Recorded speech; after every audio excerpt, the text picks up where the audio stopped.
Oceanus was the first of 3 in a class that was funded by the National Science Foundation and built in the mid-1970s and operated initially by Woods Hole Oceanographic Institution. So it was part of the academic research fleet for about 35 years. And then about 10 years ago, a decision was made to bring Oceanus around to be operated by Oregon State. I was on the first Oceanus cruise for OSU, which was in April of 2012, and now I'm on the last one.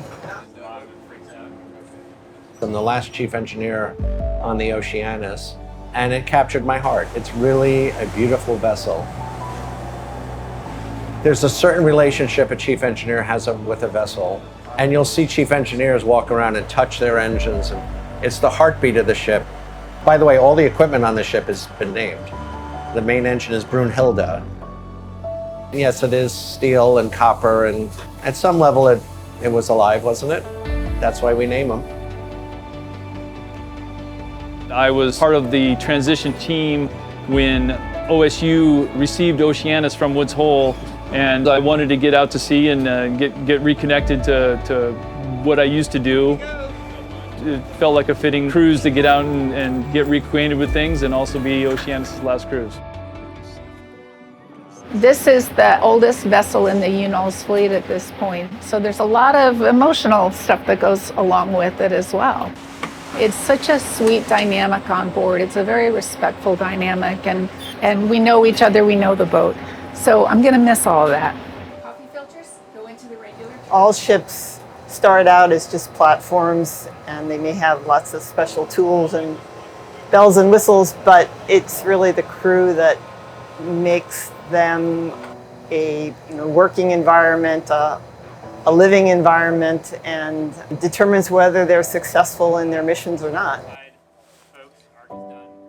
I think the crew is very welcoming to the scientists, and we do a lot of these state cruises, so we know Claire and we know her science party, and it's small enough to where we're all actively involved and keeps the productivity up.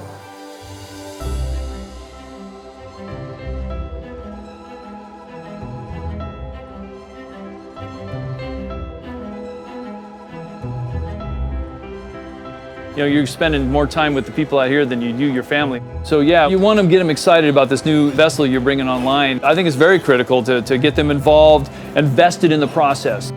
The RCRV is just going to expand out the capabilities of supporting science.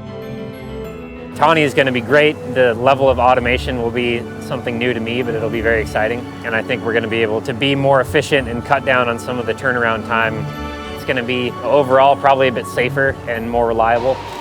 We're all going to have to learn new techniques, technologies, some of which will be much safer, but will also permit much more expanded operations. So you can work under higher sea states, things like we're experiencing tonight.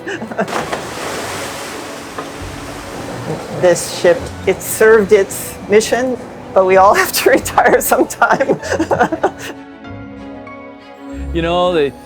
They're good old boats. They did a good job for a lot of years. It's just time for a new era of doing oceanography, especially for OSU.